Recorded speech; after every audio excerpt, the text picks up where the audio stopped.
ठीक है, तो आज हम लोग देखते हैं भारतीय दंड संहिता के अंतर्गत अध्याय 17, जो आपका क्या बताता है, संपत्ति के विरुद्ध अपराधों के विषय में। तो हम लोग इसमें देखे थे चोरी के संबंध में, हमने इसके जो बंद दिए गए उसको पढ़ा था। तो एक बार फिर से उसको ध्यान दे देते हैं कि चोरी का जब अपराध घटित होता है तो उसके लिए क्या कहता है कि जो कोई किसी व्यक्ति के कब्जे में से उस व्यक्ति की सम्मति के बिना कोई जंगम संपत्ति बेईमानी से ले लेने का आशय रखते हुए वह संपत्ति ऐसे लेने के लिए हटाता है, वह चोरी करता है, यह कहा जाता है। तो इसके लिए हम लोगों ने आपको बताया था कि 5 आवश्यक तत्व होते हैं कभी भी चोरी से संबंधित, कि कभी भी जब चोरी का अपराध घटित होगा तो हम इन 5 जो आवश्यक तत्व है उन्हीं के उनको देखा जाता है। जब ये 5 आवश्यक तत्व जब कंप्लीट होते हैं तभी आपका क्या होगा, वो चोरी या थेफ्ट कंप्लीट होगा, वो अपराध। तो ये जो 5 आपके जो आवश्यक तत्व है वो उसमें क्या है कि पहला एक है कि वह जंगम संपत्ति होना चाहिए। दूसरा होता है कि सहमति के बिना उसको लिया जाना चाहिए। तीसरा है कि वह अन्य व्यक्ति के कब्जे में होना चाहिए। चौथा है वह बेईमानीपूर्ण आशय से रखते हुए लेना होना चाहिए। पांचवा है कि उसे वहां से हटाना जरूरी है। तो इन चीजों को हमने देखा था। फिर इसके स्पष्टीकरण देखा था कि भूबद्ध जो चीजें होती है वह चोरी की विषय वस्तु नहीं हो सकती जब तक वो क्या होगी, भूबद्ध होगी। जब तक वो भूमि से जुड़ी हुई है तब तक उसकी चोरी नहीं की जा सकती। लेकिन जैसे ही उससे उसको भूमि से उसको हटाया जाएगा वो चोरी का विषय होने योग्य हो जाती है। फिर हटाने के संबंध में पढ़े थे कि जो उसी कार्य द्वारा जिससे पृथक्करण किया गया है। तो हटाना को हम क्या समझेंगे कि कोई भी चीज जो बंधी हुई है, जुड़ी हुई है या जकड़ी हुई है, और जिस साधन के माध्यम से वो जुड़ी या जकड़ी हुई है, तो उससे उस चीज को क्या है, अलग कर देने का नाम है। फिर हमने पढ़ा था स्पष्टीकरण 3 में कि कोई व्यक्ति किसी चीज का हटाना कारित करता है तो उसको पूर्व में जो हटाने के बारे में वही है कि उस दूसरी चीज से उसको पृथक करता है। जिस भी चीज से वो जुड़ी हुई है उससे उसको हटाता है, या एक जो उसका पकड़ है उसको छुड़ाता है। फिर यहाँ पे हमने देखा था कि जीव जंतु की भी चोरी की जा सकती है क्या, तो उसके संबंध में यहाँ पे स्पष्टीकरण दिया गया है कि किसी भी जीव जंतु को यदि आप किसी प्रकार का लालच देकर उस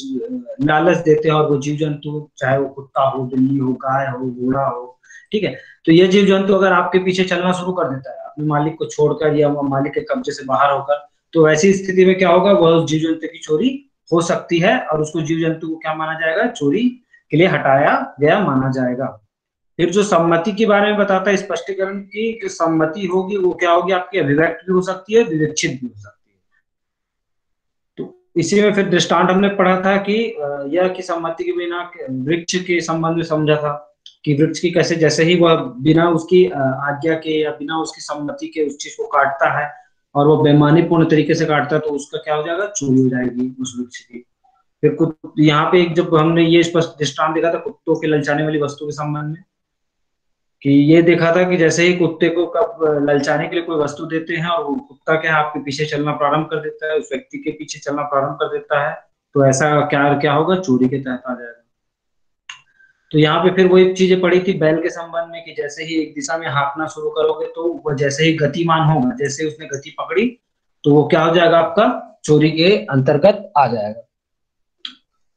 फिर घ में हमने देखा था कि का जो यह का सेवक है कि कैसा है कि मालिक सेवक संबंध में हमने जाना था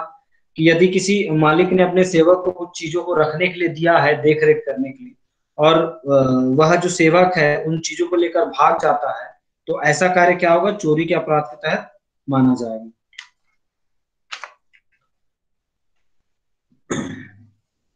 फिर हमने ये देखा था कि अब ये पढ़ते हम लोग, यह यात्रा को जाते समय अपनी प्लेट लौट कर आने तक क को, जो कि एक भंडार गृहिक है, न्यस्त कर देता है। क उस प्लेट को एक सुनार के पास ले जाता है और वह प्लेट बेच देता है। यहाँ वह प्लेट यह के कब्जे में नहीं थी, इसलिए यह कब्जे से नहीं ली जा सकती थी और वह क ने चोरी नहीं की, चाहे उसने आपराधिक न्यासभंग किया हो। तो आपने पढ़ा था कि कब्जा जो होता है चोरी का वो आवश्यक तत्व होता है। तो यहाँ पे जो बोला गया दृष्टांत क्या बोलता है कि यह जो है, ठीक है, यह जो है वो कहाँ जा रहा है, यात्रा में जा रहा है, और वह यात्रा में जाते समय अपनी प्लेट लौट कर आने तक के लिए किसको दे रहा है, क को दे रहा है। क क्या है, एक भंडार गारिक है, अर्थात क्या है, भंडार, जो भंडार में होता है या स्टोर रूम होता है, वह उसका क्या बोलते हैं, उसको संभालने वाला एक व्यक्ति है, भंडार गृह में दे देता है। अब जब क उस प्लेट को एक सुनार के पास ले जाता है तो वह प्लेट बेच देता है। ठीक है, क उस प्लेट को एक सुनार के पास ले जाता है और वह प्लेट बेच देता है। तो अब क्या है कि वो जो य ने यात्रा में जाते समय क्या किया था, अपनी प्लेट क को सौंपी थी, तो उन्होंने क्या किया था, अपना जो कब्जा था वो क को दे दिया था। तो यहाँ पे जो उनका कार्य, अब क के कब्जे में वो संपत्ति है, ठीक है, तो क के कब्जे में वो संपत्ति है, तो क उसका अगर प्रयोग कर रहा है और उसको वह बेच रहा है, तो वैसा कार्य क्या होगा, चोरी के अंतर्गत नहीं आएगा, क्योंकि यहाँ पे जो प्लेट पर य का कब्जा नहीं है। कब्जा बहुत आवश्यक तत्व होता है, इसलिए वहां पे य के कब्जे से नहीं ली जा सकती है और क ने चोरी नहीं की। ठीक है, तो यह जो कार्य है वो क ने उस प्लेट को बेच तो दिया, लेकिन क के द्वारा जो किया गया कार्य है वो चोरी के तहत नहीं आएगा। वह बल्कि आ सकता है, चाहे उसने क्या किया है, आपराधिक न्यास भंग किया है, उसने बल्कि उसका भरोसा तोड़ा हो, या न्यास भंग, जिस न्यास भंग के बारे में हम आगे पढ़ेंगे कि न्यास भंग की चीजों के बारे में अच्छे से। फिर च कहता है कि जिस ग्रह पर य का अधिभोग है उसने उसके मेज पर य की अंगूठी क को मिलती है। यहाँ वह अंगूठी य के कब्जे में है और यदि क उसे बेईमानी से हटाता है तो वह चोरी करता है। तो इसके लिए आपको मैंने कल जो उदाहरण दिया था ए और बी वाला, कि ए और बी का जैसे बताया कि ए बी के घर जाता है, बी की वस्तु जैसे एक मोबाइल के बारे में बात किया, तो यहाँ पे उसका समझ लीजिए आप, एक सोने की जो अंगूठी है उसके बारे में बात चल रही है, या जो भी है अंगूठी के बारे में बात चल रही है यहाँ पे। ठीक है, तो क्या है कि अब भाई यह का अधिभोग किसी घर पर है, यह का घर है, तो वो घर पर अपने जो भी सामान जो भी रखेगा तो वो उसके कब्जे में मानी जाती है। तो यहाँ पे जो अन्य व्यक्ति जो क है वो उसके घर आता है और उसने उस सामान को अगर वहां से बेईमानी पूर्ण आशय से उसको हटाता है, चाहे वो घर के उसके बेड के नीचे हो, चाहे बेड के ऊपर हो, चाहे वो अलमारी में हो, चाहे कहीं भी रखी, वो उसी के कब्जे में मानी जाएगी। जैसे ही उसने उसको बेईमानी से हटाने का प्रयास किया या हटाया, तो वैसा वह कार्य क्या हो जाएगा, आपका चोरी के अंतर्गत माना जाएगा। फिर आगे कहता है कि क को राजमार्ग पर पड़ी हुई अंगूठी मिलती है जो किसी व्यक्ति के कब्जे में नहीं है। क ने उससे उसके ले लेने से चोरी नहीं की, भले ही वो संपत्ति का आपराधिक दुर्विनियोग किया हो। अब ये जो आपका दृष्टांत कैसा है कि देखिए, अगर कोई व्यक्ति मार्ग में जा रहा है और उसको रास्ते में कुछ मूल्यवान या कोई संपत्ति प्राप्त होती है, चाहे जैसे अंगूठी हो, किसी प्रकार का और कोई वस्तु हो, मूल्यवान वस्तु हो, ठीक है, तो वो जो वस्तु मिले तो क्या है, आप एक सामान्य शब्दों में आप समझिए कि एक व्यक्ति जा रहा है मार्ग में, उसको रास्ते में एक सामान मिला कुछ भी, तो वो आसपास देखता है वहां पे कोई नहीं होता, वो उसको उठा लेता है। तो यहाँ पे जो संपत्ति है वो वहां पे किसी के कब्जे के अंतर्गत नहीं है। ठीक है, तो यहाँ पे अगर जब किसी व्यक्ति के कब्जे में ही नहीं है तो वह उसके कब्जे का परित्याग या उसका अधिकार किसी और को दे ही नहीं सकता। तो ऐसी स्थिति में अगर वह व्यक्ति उस सामान को उठा लेता है तो उसके द्वारा किया गया कार्य क्या होगा, चोरी की श्रेणी में नहीं आएगा, बल्कि वो क्या होगा, आपराधिक दुर्विनियोग हो सकता है। आपराधिक दुर्विनियोग को भी हम आगे अच्छे से समझेंगे। फिर यह तो यहाँ पे आपको ये दो चीजें आपको यहाँ पे क्या समझ आई कि चोरी के जो 5 आवश्यक तत्व हैं वह जब तक साबित नहीं हो जाते तब तक कोई भी कार्य क्या होगा, चोरी नहीं होगा, इसको याद रखिएगा। फिर जग कहता है कि यह के घर में मेज पर पड़ी हुई यह की अंगूठी का दिखता है, तलाशी और पता लगाने के भय से उस अंगूठी का तुरंत दुर्विनियोग करने का साहस न करते हुए उस अंगूठी को ऐसे स्थान पर जहां से उसे यह को कभी भी मिलना अति अनादि संभव है, इस आशय से छुपा देता है कि छुपाने के स्थान से उस स्थान ले लेने और बेच दे, जबकि उसका खोया जाना याद ना रहे। क ने उस अंगूठी को प्रथम बार हटाते समय चोरी की है। तो ये जो आपका जो दृष्टांत है वो किससे संबंधित है, आपका जो हमने पूर्व में पढ़ा। तो ये क्या कह रहा है कि देखिए, एक जो यह के घर में मेज में पड़ी हुई अंगूठी, पड़ी हुई यह की अंगूठी क देखता है, तो क एक व्यक्ति है जो क्या है, एक अंगूठी को देख रहा है।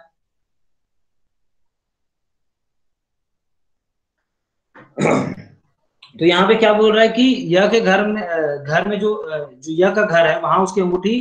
क देख लिया है। अब क्या है कि क उस अंगूठी के पर उसकी बुरी नीयत या बेईमानी पूर्ण आशय रखते हुए क्या कर रहा है कि उस अंगूठी को उसको पता है कि यहाँ पे वो या उस घर से लेकर नहीं जा सकता,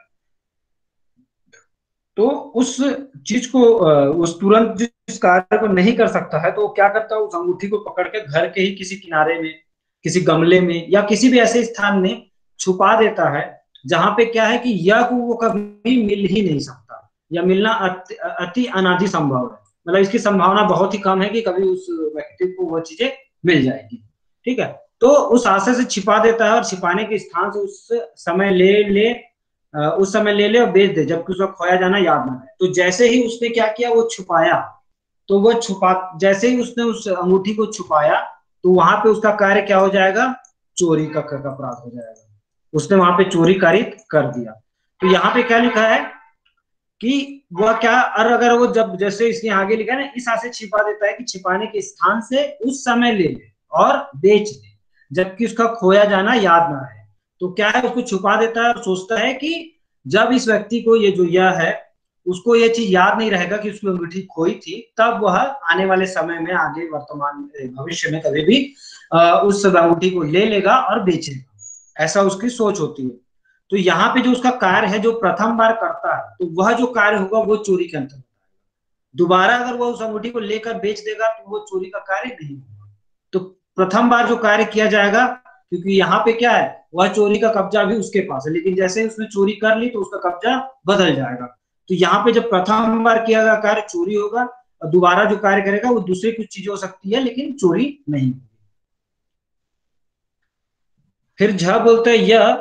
को, जो एक जौहरी है, का अपनी घड़ी समय ठीक करने के लिए परिदत करता है, या उसको अपनी दुकान पर ले जाता है, का जिस पर उस जौहरी का कोई ऋण नहीं है, जिसके लिए वह जौहरी उस घड़ी को प्रतिभूति के रूप में विधि पूर्वक रोक सके।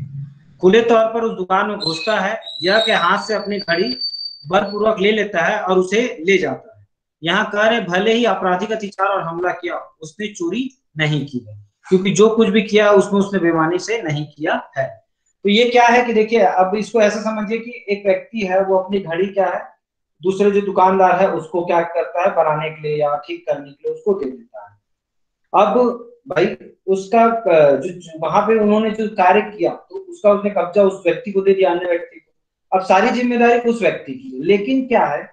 कि यहाँ पे अगर वो व्यक्ति जाकर उस दुकानदार की इच्छा के या उसकी सम्मति के बिना अपना सामान वापस ले लेता है, तो यहाँ पे उसकी देनदारी किस बात की है, केवल उस घड़ी के बनाने की। तो यहाँ पे उसके द्वारा जो कार्य किया जाएगा वो चोरी के अंतर्गत नहीं आएगा। भले ही वो दूसरा कुछ हो सकता है जिसमें आपराधिक अत्याचार और हमला हो सकता है, कि आप जबरदस्ती उसको छीन लिए, ले लिए, लेकिन वो जो कार्य होगा वो चोरी नहीं आएगा। क्योंकि चोरी का जो 5 आवश्यक तत्व तो होते हैं, उसमें से एक जो है बेईमानीपूर्ण आशय, वो यहाँ पे उसका नहीं होगा। फिर वैसे ही यहाँ दिया, यदि उस घड़ी की मरम्मत से संबंध में यह को क से धन शुद्ध है, और यदि यह उस घड़ी को उस ऋण की प्रतिभूति के रूप में विधि पूर्वक रखे रहता है, और उस घड़ी को यह के कब्जे में से उस आशय से ले लेता है कि यह उस ऋण की प्रतिभूति रूप उस संपत्ति से वंचित कर दे, तो उसने चोरी की है, क्योंकि वह उसे बेईमानी से लेता है। ठीक है, तो यहाँ पे क्या है कि यदि उस घड़ी की मरम्मत के संबंध में यह को क के धन शुद्ध है। ठीक है, यहाँ पे मैं आपको एक चीज गलत बता दिया था कि यहाँ पे उसका क्या परिदत्त करने के बोल रहे हैं कि यहाँ पे उसका कोई ऋण की बात नहीं की गई है, लेकिन यहाँ पे क्या है, एक ऋण का जो धन शुद्ध है, अर्थात बनाने के लिए जो पैसा लगता है उसकी बात चल रही है। तो यदि उस घड़ी को उस ऋण की प्रतिभूति के रूप में विधि पूर्वक रखे रहता है, ठीक है, तो क्या है उसके पास, जैसे आप किसी दुकान में कोई चीज मरम्मत के लिए देते हैं, तो जब तक आप उसे पैसा नहीं देंगे तब तक वो आपको सामान नहीं देगा। और यदि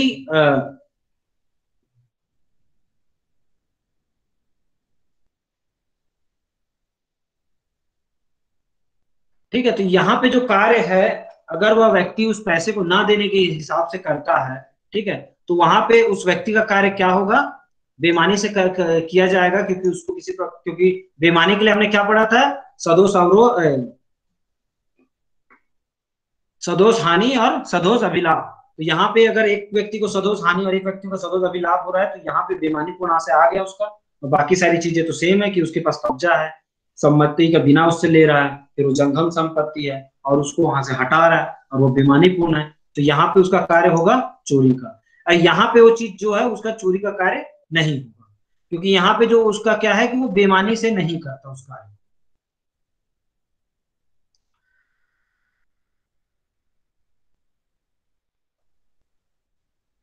ठीक है, यहाँ पे भी आगे वही चीजें बताई गई है कि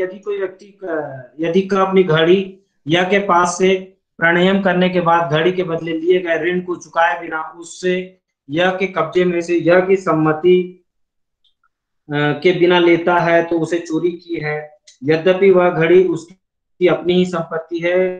क्योंकि वह उसको बेईमानी से लेता है। ठीक है, तो यहाँ पे क्या है कि ये भी वही चीज है कि वहां पे क्या अपनी संपत्ति को बेईमानी से ले रहा है, क्योंकि वहां पे उसको घड़ी के बदले लिए गए ऋण को चुकाए बिना उससे क्या कर रहा है, वह ले रहा है। ठीक है, तो यहाँ पे क्या चीज है कि जैसे आप किसी को घड़ी उधार, जैसे आप एक क्या देते हैं,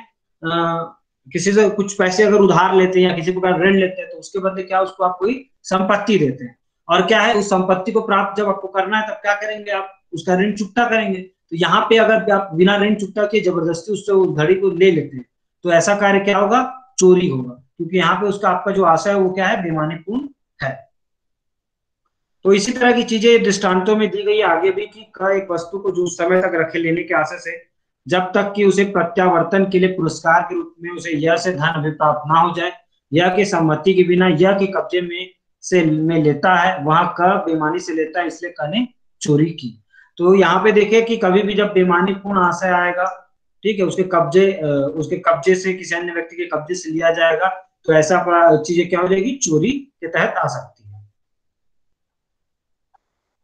ठीक है, फिर ये जो आपका है क जो यह का मित्र है, यह के अनुपस्थिति में यह के पुस्तकालय जाता है और यह के अभिव्यक्त सम्मति के बिना एक पुस्तक केवल पढ़ने के लिए और वापस करने के आशय से ले जाता है। यहाँ वह अधिक संभव है कि क ने यह विचार किया हो कि पुस्तक उपयोग में लाने के लिए उसको यह की विवक्षित सम्मति प्राप्त है। यदि क का विचार था तो क ने चोरी नहीं की है। ठीक है, तो ये क्या है कि जैसे जो मित्र लोग, जो भी कोई दो व्यक्ति हो जो मित्रता का उनके बीच संबंध होता है, तो उसमें क्या है कि अगर व्यक्ति को लगता है कि उसकी अभिव्यक्ति है, जैसे आपने किसी को बोला कि आप मेरे घर आइए और घर से ये सामान ले जाइए, तो आप वहां पे हो या ना हो, या कोई मित्र आपका है जो बार बार आना जाना करता है और वह आता है आपके सामानों को देखता है उसको ले लेता है, लेकिन वह क्या है वहां पे बेईमानी को आशय उसका नहीं रहता है।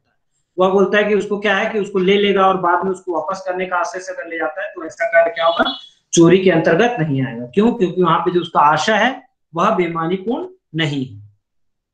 यदि वह इसका आशय ऐसा रहेगा कि उस वस्तु को, या जैसे पुस्तक के बारे में दिया कि उस पुस्तक को ले ले या बुक को ले ले और वापस ना करे, तो वहां पे उसका कार्य क्या होगा, बेईमानीपूर्ण हो जाएगा, क्योंकि उसने वापस ना करने का जो आशय रखा है, इस हिसाब से वो कार्य क्या होगा, चोरी के अंतर्गत आ जाएगा। ठीक है, यह की पत्नी क से खैरात मांगता है, यह की पत्नी से क खैरात मांगता है। वह क को जो धन भोजन और कपड़े देती है, जिनको क जानता है कि वह उसके पति यह के है। यहाँ यह अधिक संभव है कि क का यह विचार हो कि यह की पत्नी को भिक्षा देने का प्राधिकार है। क का यह विचार था तो क ने चोरी नहीं की है। तो ये देखिए पति पत्नी के संबंध में ये चीजें हैं कि जब किसी पति पत्नी के पास ये अधिकार होता है, जब वो पति पत्नी होते हैं तो उनके पास अधिकार होता है कि एक दूसरे की चीजों को वो का प्रयोग कर सकते हैं, एक दूसरे के ऊपर उनका प्राधिकार होता है उनकी वस्तुओं पे। तो यदि एक पत्नी क्या है किसी अन्य को भिक्षा के तौर पे कोई वस्तु दे देती है, तो यहाँ पे जो पति होगा या जो उसका, तो यदि क का यह विचार था तो क ने चोरी नहीं की है। ठीक है, तो ऐसी स्थिति में क्या होगा, जो यह होगा पति, तो जो पति होगा उसके लिए क्या है कि उसको लगेगा कि हाँ पत्नी ने इसको भिक्षा के तौर पे दिया है तो उसको ऐसा प्राधिकार है, तो ऐसा कार्य क्या होगा, चोरी नहीं होगा, क्योंकि यहाँ पे क्या बेईमानीपूर्ण आशय जैसी चीजें नहीं आती है। फिर जो कब्जे की बात है, तो कब्जा भी क्या पति पत्नी का एक ही बराबर माना जाता है। फिर यह सॉरी उन्होंने बोलता है कि यह की पत्नी का जार है, वह क को एक मूल्यवान संपत्ति देता है जिसके संबंध में क यह जानता है कि वह उसकी पति यह की है। वह ऐसी संपत्ति जिससे को देने का प्राधिकार उसे यह से प्राप्त नहीं है, क उस संपत्ति को बेईमानी से लेता है तो वह चोरी करता है। तो ये जो दो उदाहरण है इसमें आप समझने का प्रयास कीजिए। यहाँ पे क्या है, पति पत्नी के बीच जो है प्राधिकार बटा हुआ है, बराबर का है। ठीक है,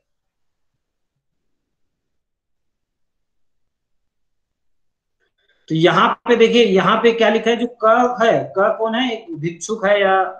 जो लेने वाला जो ले रहा है, उसको क्या विचार है कि जो पत्नी को इस देने का प्राधिकार है। लेकिन यहाँ पे क्या चीज है कि क यह की पत्नी का जार है। जार में जार अर्थात होता है आपका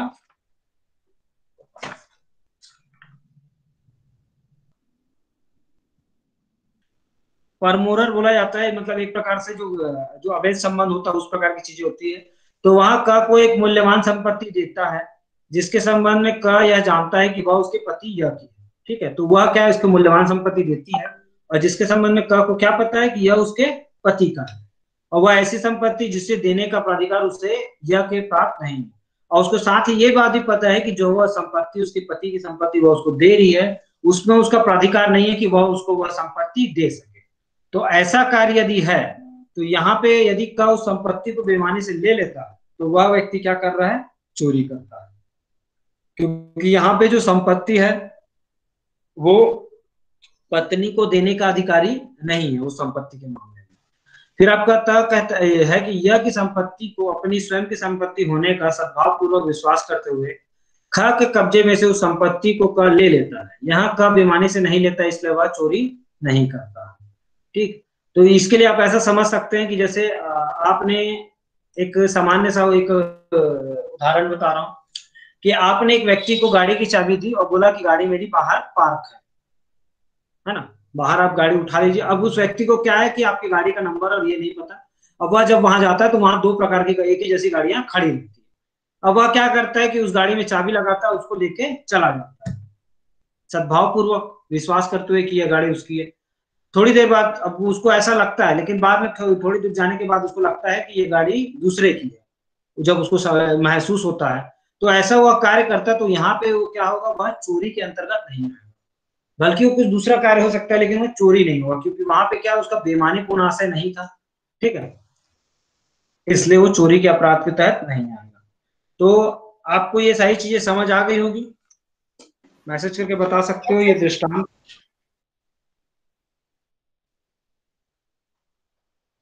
ठीक है, तो अभी इसमें हम एक आध दो केस लॉज देखते हैं। तो एक केस था KN मेहरा बनाम राजस्थान राज्य का। तो इस मामले में क्या हुआ था कि अभियुक्त ने भारतीय वायुसेना के एक हवाई जहाज को अनाधिकृत रूप से, अनऑथराइज रूप से उड़ान भरने के आशय से केवल कुछ समय के लिए लिया था। उच्चतम न्यायालय ने निश्चित किया कि अभियुक्त का आशय बेईमानीपूर्ण होने के कारण वह चोरी के अपराध का दोषी था। अतः चोरी के अपराध की विषय वस्तु स्थायी रूप से हटाया जाना आवश्यक नहीं है। ठीक है, तो क्या है कि वह व्यक्ति क्या करता है, उसको लेता है, वापस लाने का बात करता है, लेकिन जो वह वायुसेना का है, भारतीय वायुसेना का, तो उसकी सम्मति के बिना उसके कब्जे से उस चीज को अगर हटाया, बल्कि उसको बाद में ले आया, तो यहाँ पे उसको क्या स्थायी रूप से हटाना जाना आवश्यक नहीं। जैसे उसको हटाता है वह कार्य क्या होगा, चोरी के अंतर्गत दंडनीय हो जाएगा।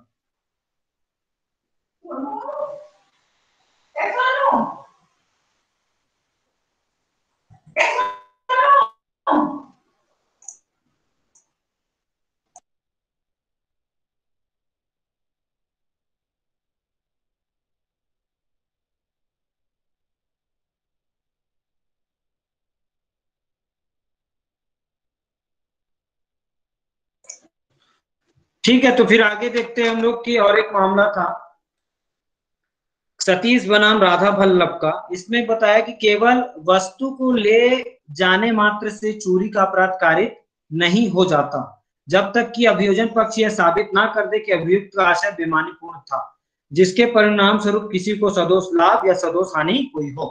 तो जब भी हम चोरी की बात करेंगे तो उसके 5 आवश्यक तत्व होना आवश्यक बहुत जरूरी है। जब तक वो आवश्यक तत्वों की पूर्ति नहीं होगी तब तक वह कार्य क्या होगा, चोरी नहीं होगा, बल्कि वो कोई अन्य अपराध हो सकता है लेकिन वह चोरी का अपराध नहीं होगा।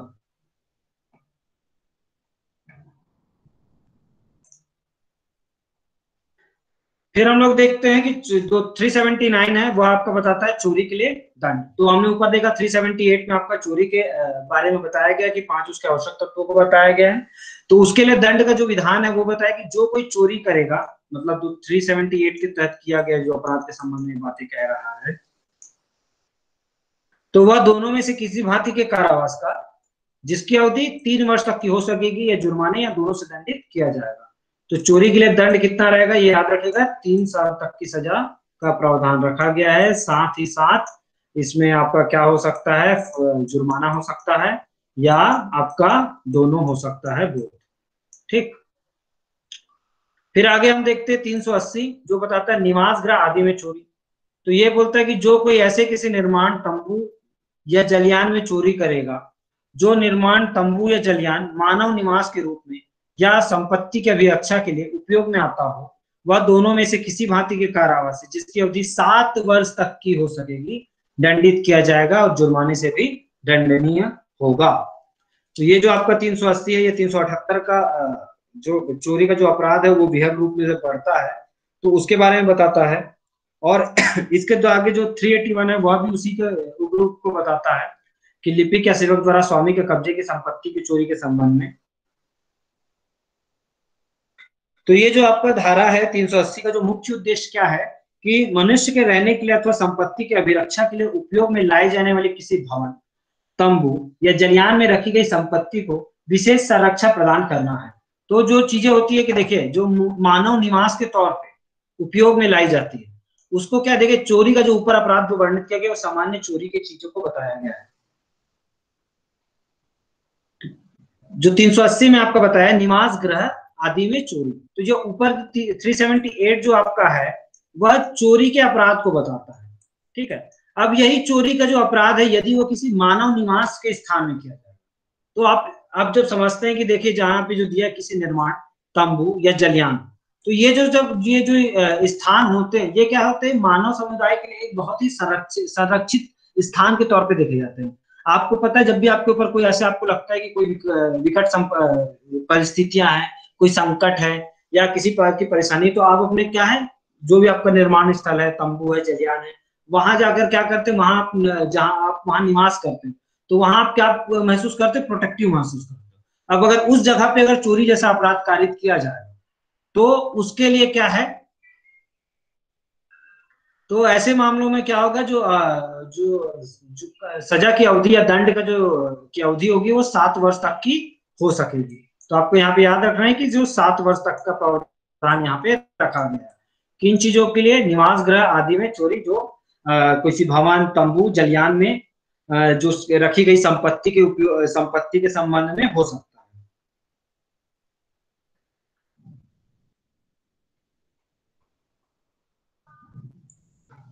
क्लियर है ये चीजें।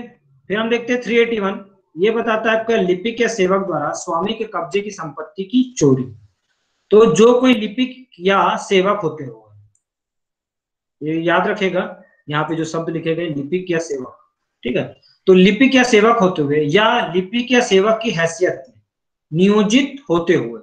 अपने मालिक या नियोक्ता के कब्जे की किसी संपत्ति की चोरी करेगा, वह दोनों में से किसी भांति के कारावास से जिसकी अवधि 7 वर्ष तक की हो सकेगी दंडित किया जाएगा और जुर्माने से भी दंडनीय होगा। तो ये जो आपका जो ये वाला प्रावधान रखा गया 381, इसके पीछे क्या कारण है कि जो देखिए जब स्वामी सेवक संबंध होता है तो स्वामी का जो सेवक होगा, तो स्वामी क्या होता है, एक उसके साथ क्या एक बहुत ही गंभीर और संबंध उनका क्या होता है, एक विश्वास पर आधारित होता है। जो उन दोनों के बीच का संबंध होता है वो क्या एक विश्वास पर आधारित होता है। यदि किसी स्वामी के द्वारा किसी चीज की रक्षा के लिए या किसी उसको नियोजित किसी कार्य के लिए किया गया अपने संस्थान में, मकान में, दुकान में या किसी भी स्थान में, ठीक है, वहां पे मालिक की सारी चीजों पर क्या होता है कि सेवक का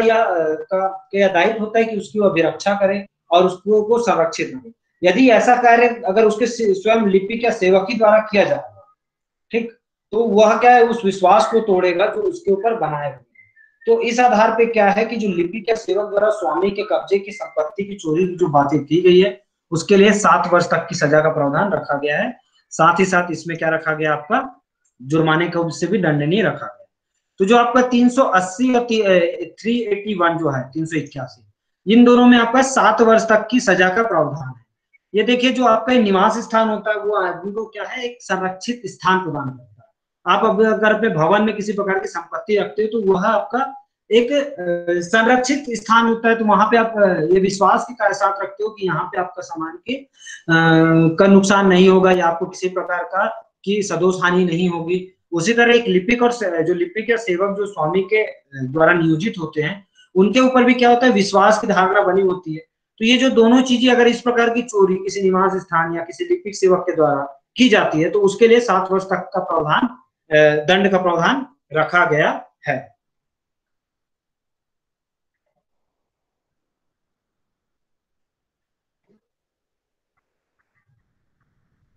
फिर आपका 382 बोलता है चोरी करने के लिए मृत्यु, उपहति या अवरोध कारित करने की तैयारी के पश्चात चोरी।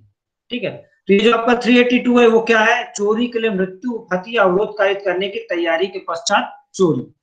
तो क्या है कि आप अगर कोई व्यक्ति है जो चोरी करने का प्रयास करता है,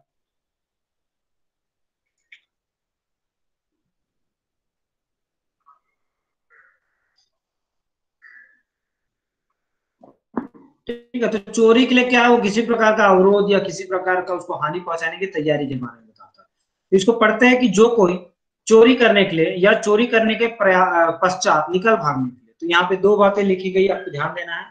कि जो कोई चोरी करने के लिए, पहला हो गया, दूसरा कि चोरी करने के पश्चात, तो उसने पहले चोरी किया, दूसरा उसने चोरी के पश्चात निकल भागने, चोरी करने के बाद निकलता है, या चोरी द्वारा ली गई संपत्ति को रखने की, किसी व्यक्ति की मृत्यु या उसे उपहति या उसका अवरोध कारित करने की, या मृत्यु का, उपहति का, अवरोध का भय कारित करने की तैयारी करके चोरी करेगा, वह कठिन कारावास से जिसकी अवधि 10 वर्ष तक की हो सकेगी दंडित किया जाएगा, जुर्माने से भी दंडनीय होगा। तो यहाँ पे क्या है कि चोरी करने के साथ क्या है, चोरी कर लिए या चोरी करने के पश्चात भाग निकलने के लिए या चोरी की जो संपत्ति है उसको अपने पास रखने के लिए सामने वाले व्यक्ति को क्या करेंगे, जो मृत्यु, उपहति या अवरोध कारित करने या उसकी मृत्यु, उपहति या अवरोध का भय दिखाकर ऐसी तैयारी करके चोरी करेंगे। तो उस स्थिति में क्या होगा, आपका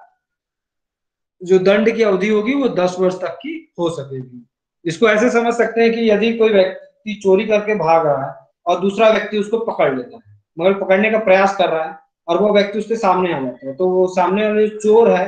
वह उस जो जिस व्यक्ति का संपत्ति लेकर वो भागा है उसको क्या एक गन दिखाता है या चाकू दिखाता है और कहता है कि अगर मुझे जाने नहीं दिया तो मैं तुमको मार दूंगा। तो इस प्रकार की जो स्थिति होगी, तो वहां पे अगर वह फिर वह चोर अगर पकड़ा जाता है तो उसकी जो अवधि होगी वो 10 वर्ष तक की हो सकेगी। इसका दृष्टांत देखते हैं कि यह के कब्जे में की गई संपत्ति पर क चोरी करता है।